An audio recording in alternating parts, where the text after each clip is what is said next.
What's up, nerds? It's your boy, the OG GM, coming to you live, large and in charge on a foggy, cold Thursday morning here on an island off the coast of Costa Rica and at a site we affectionately refer to as Site B, except, of course, we know I'm making that all up. It's about 9 o'clock in the morning here on the 22nd day in June in the year of our Lord, John Cena, and we've got the tidbits of news for Thursdays, and the number one story is Green Ronin has announced they have a new game out of nowhere. Bam, sham, blamo, new Green Ronin game. So is this their answer to the 5e nonsense? We don't know. On the 20th of June, they announced that they have a new game. They've been working on it since 2019. Apparently people missed the fact that they mentioned it. All we know about it is that it uses a system we've used in RPG before, but it isn't the adventure game engine 5e, Pathfinder, M&M, or any form of D20. Well, sometimes it uses D20, but it usually doesn't. So it's not Age, it's not 5e, it's not Pathfinder, it's not Mutants or Masterminds, but it is a system they've used before. Okay. Cthulhu? The Chronicle system? Okay, we'll see. It's not going to be a big tome of a game. It's simple and direct. In fact, the utilitarian straightforwardness of the system is what made me want to use it. It's not a Chronicle system game either, okay? Some of the design harkens to the roots of RPG. There's definitely a flavor you might associate with what we call OSR games, but more on the weird and problem-solving procedural realm of things, and not so much nostalgia. For instance, no make-up you do things social mechanics, so characters gather social information to apply while role-playing instead. What? We're talking about how we might get inventive with the visual presentation of this one, from its format to its interior. It has a free-form magic system. It isn't an Age game, but we still love stunts, so the rules for exceptional feats and disasters and trying for the former but risking the later are part of the system. It's classless. You can play a Nathandriel, or someone made of rock, or a dinosaur. You can even play yourself.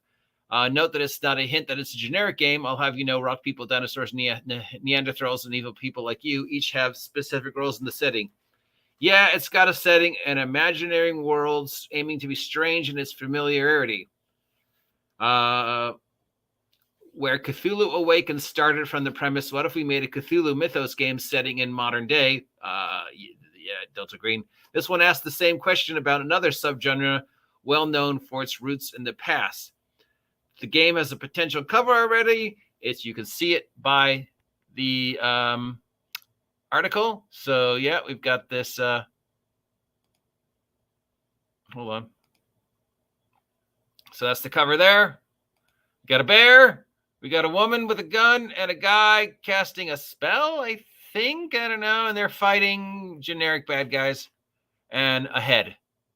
So we got a bear, trinket, woman with gun and sword, wizard with casting a spell, fighting generic bad guy, troglodytes, whatever. Okay, that's the mystery. It's a system they've used before, but it's not any of the systems they've used before. So if we look at the product line, that leaves the fifth. So that drops that one, that one, that one, that one, that one, that one, that one, that one, that one, that one, that one. Huh. Weird. It'll be interesting to see what it is. So yes, they have announced a new game. It's called tentatively Swords of the Shadow Planet. So it's going to have a 1980s Thundar the Barbarian gonzo fantasy feel to it. It's their toss into the OSR / post-January nonsense, but it's not a D20 game, except it is. So curious. Interesting. Other news from the front. We have another new member of the potential $1 million club. Longshot City is a new superhero tabletop role-playing game that's already reached its funding goal of $5,000 and surpassed it with a current 21,713. 368 blackers, 27 days left to go. It comes in a box. I love the fact that box sets are coming back and starter sets are coming back. And it's a superhero role-playing game. Don't know much about it. The art looks cool. Very comic booky. Uses paper minis. System, not sure. If you're looking for another superhero role-playing game to support, check this one out. Or, I'm not saying I play favorites, but WRETCHED Vigilantes, you could get that one too. We've got a 500-year-old vampire. It's a new multiplayer keepsake RPG. It's an award-winning. It's the sequel to the award-winning solo role-playing game 1,000-Year-Old Vampire. This one is called 500-Year-Old Vampire, a multiplayer keepsake adaptation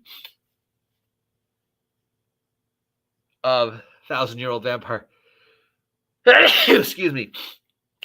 Yeah, so this is a group version of the solo role-playing game with semi-random prompts answered from the vampire's perspective.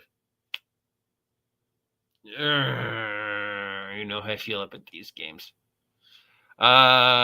There's the new Kickstarter campaign for a board game called Nestlings. So if you're looking for a sort of an unofficial sequel to Wings, Nestlings could be it.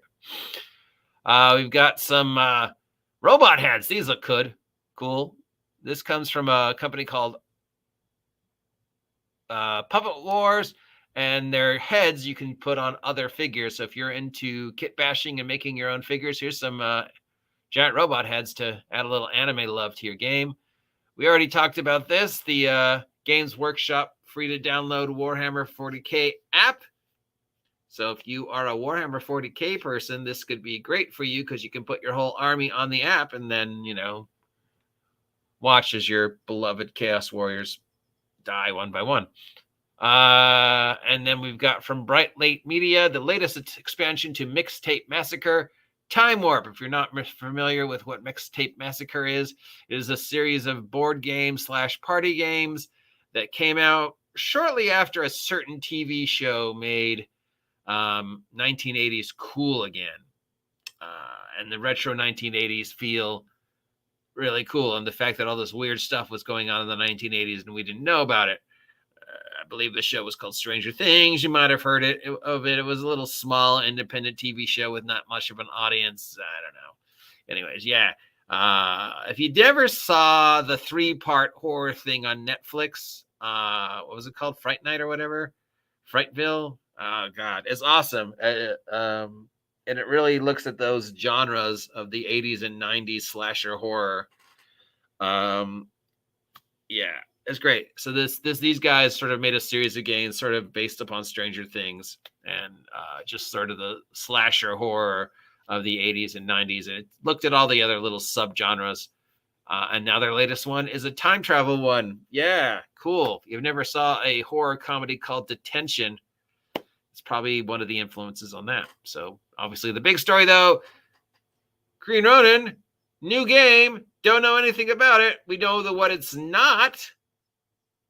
So there's a mystery to follow, or it'll be fun to see what comes out of this. Green Ronin hasn't really done anything in a while other than push the age system. Now we know they made Freeport, one of my favorite campaign settings, and the home of the longest running D&D game I ever ran. So it'll be interesting to see what's going on with this. And that's it for the tidbits of news today. If any of those sound like products you want me to follow up on, let me know. Otherwise, I'll leave you here to enjoy the rest of the morning before we dive into the controversy of the day. Because sadly, it's news that's affecting the industry, even though I don't want it to be news affecting the industry. But, controversy. OSR bad. We're running out of anything to actually complain about, so now we're just making stuff up. We'll be back later with that. Until then, have a great day. Drive safe. It's raining because it's summer, and I'll talk to you later. Now get off my land.